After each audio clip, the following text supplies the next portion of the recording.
So we'll be starting with this talk on phaco and shallow and deep anterior chambers and posterior polar cataracts. So there is this concept called lens iris diaphragm retropulsion syndrome, LIDRS, which was described by Will Brandt in 1994, where there is significant backward displacement and bowing of the iris, and the anterior chamber becomes very deep when you're talking about surgery in some situations. And it's caused by the iris, the pupillary margin, actually opposing against the lens capsule and pushing it back. So the fluid actually doesn't circulate under the iris. And the things that one can do, one can lower the bottle height. One can actually break the contact between the iris and the lens with the second instrument, with the Sinskey or the chopper or whatever. Or one can put a single iris hook to do that continuously during the surgery, because this can happen like not just once, can happen repeatedly. And obviously one has to use fairly low vacuum and aspiration flow rates because your bottle height is also less. So here is the surgery. And this is what I usually do in high myopes, put in viscoelastic. See, I haven't switched on the irrigation. I'm going up to the iris, breaking the contact between the lens and the iris. Here I'm doing it again because the AC became deep, and only then I switch on after that the phaco is actually the same. But basically it causes a lot of pain when the anterior chamber suddenly deepens and the whole eyeball expands. So this is, here again I have to be careful. See, I'm making the main wound leak actually when I'm moving the viscoelastic, because otherwise again the same thing happens. The AC becomes very deep when you're trying to remove the viscoelastic. So I make the main wound leak, go in with the irrigation, and then remove the rest of the viscoelastic. Otherwise the surgery is very similar to the others. This is more tough, phaco and shallow anterior chambers, and one has to obviously use a very good viscoelastic. HPMC may not actually be good enough because this keeps leaking out. So a good cohesive or a viscoadaptive OVD during the rhexis. You aim for a small rhexis and you can make it into a spiral or a double rhexis.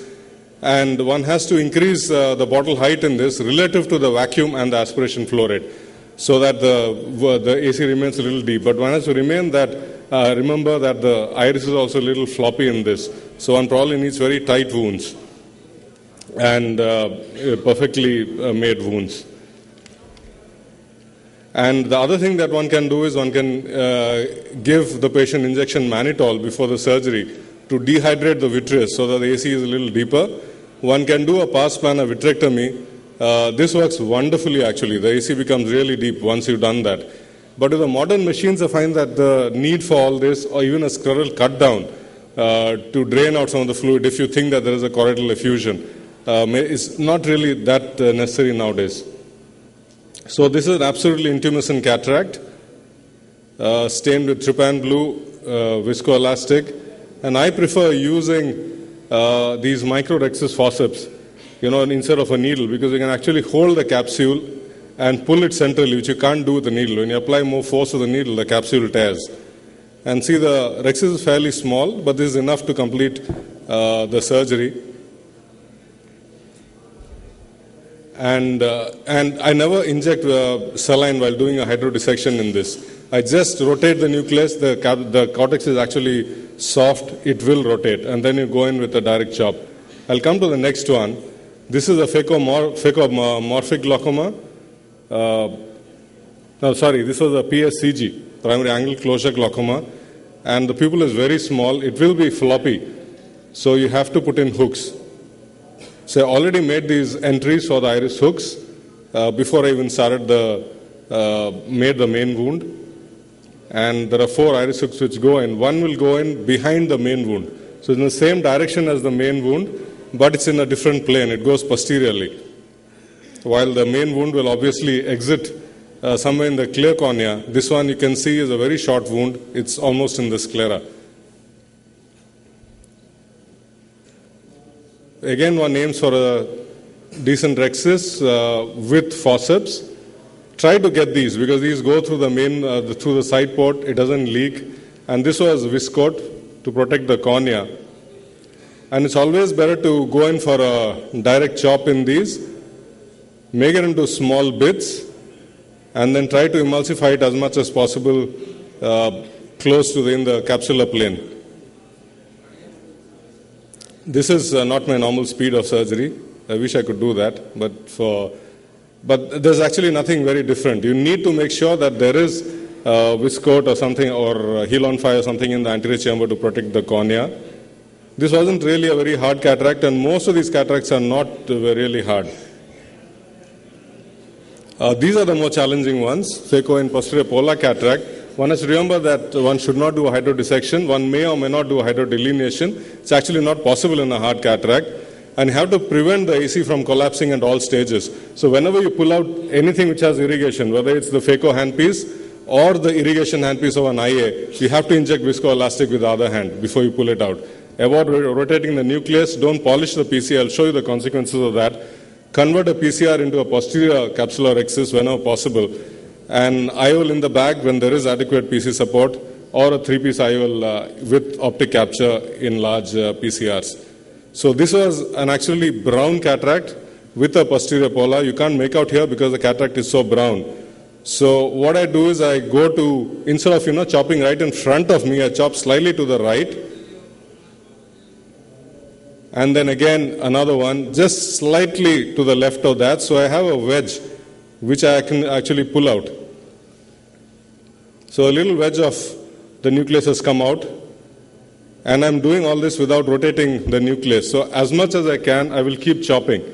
So I'm chopping, instead of moving the lens to the front each time, I'm actually chopping, just moving the phaco tip and the chopper around. And here it's like a sort of a reverse chop.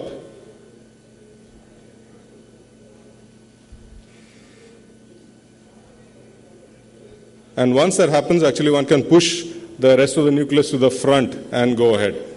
But one has to remember that you inject viscoelastic before pulling out the phaco tip, because just the capsule moving forward can sometimes rupture the PC. And this is a really tiny little PPC. You think that, such a small PPC cannot really give any trouble.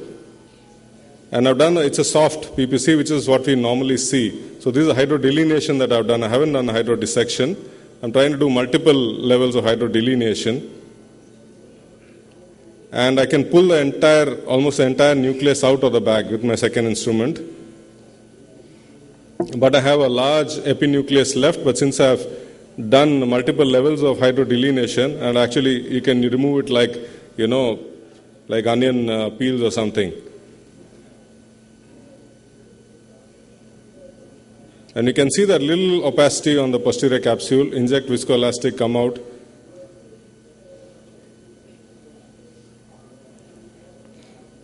I finish the IA. And I have this real stupid inclination to polish the PC, and there goes the PC. I just touched it and it's gone. So never try to polish the PC. Inject viscoelastic so that the PC didn't extend. It's very small, and I can actually convert it into a posterior rhexis. And I still don't have any vitreous because I didn't allow the anterior chamber to collapse. So I'm making a small posterior rhexis here. And I can, because I have a rhexis, it's not going to extend. So I inject the lens in the bag actually. So it's between the anterior rhexis and the posterior rhexis. And you can see how crucial it was for me to get the posterior rhexis, because this is a Tecnis multifocal lens. It's absolutely imperative that the lens goes into the bag. So you can see the anterior rhexis and the smaller posterior rhexis behind the lens. This was a mature cataract. Again, it was a PPC.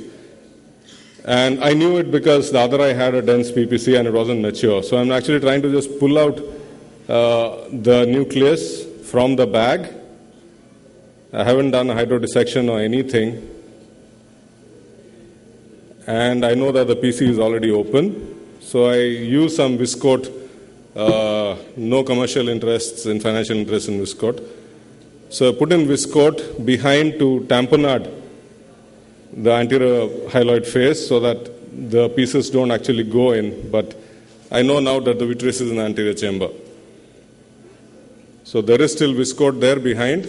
I'm using HPMC to try and pull out whatever I can from the bag.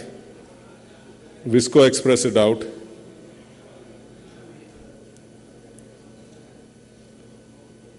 And then just remove the vitreous from the anterior chamber. And I don't have any, like any lens matter which has gone into the vitreous. And here there's absolutely no way that I can put a lens in the bag. So the best lens would be a foldable 3-piece lens, which will go into the sulcus, but then I have a properly sized anterior capsule, anterior rexis. So that's what I've done. I've tucked the optic behind the anterior rexis, and the lens is still sitting in the bag, and it's very stable.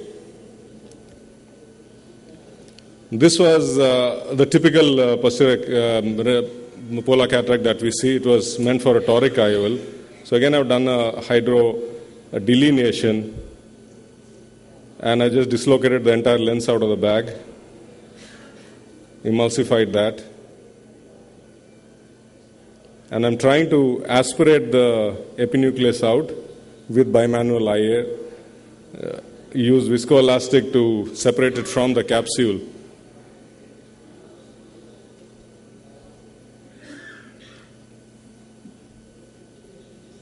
But this is when the posterior polar cataract with the posterior capsule attached to it decides to separate from the rest of the PC. So you can see that it's come off from the PC.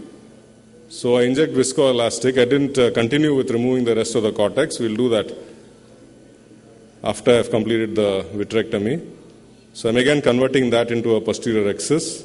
And you can see the posterior polar cataract itself very densely attached to the posterior capsule. So once that has been removed, remove the vitreous which has prolapsed into the anterior chamber first, then aspirate out the cortex. Once the vitreous is out, actually it's pretty easy removing the cortex, and I can go ahead and inject the toric lens into the bag again. Once you've done a posterior rexis, it's very, very stable. Nothing is going to happen.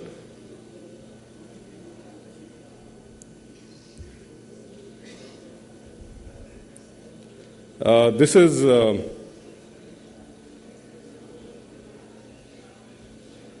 one of those very strange cataracts. The posterior polar cataract was actually pigmented. And it's very soft. I just removed whatever I could with a phaco probe, injected some viscoelastic, came out. Young guy, he was just about 23 or 24.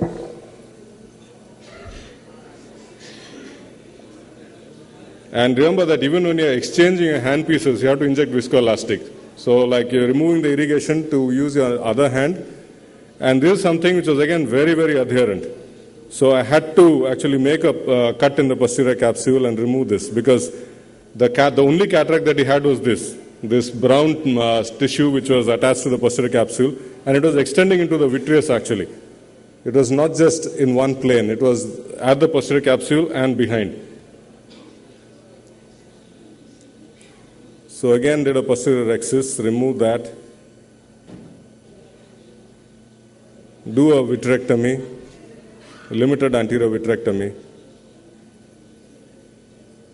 And this actually it's a 3-piece lens, but I'm implanting it into the bag. We had just planned for a 3-piece lens, not knowing what would be the results. This is triamcinolone to make sure that I removed all the vitreous out. And the histopathology actually showed that there was iris tissue in the posterior polar cataract. This is the histopathology of that patient. Thank you very much.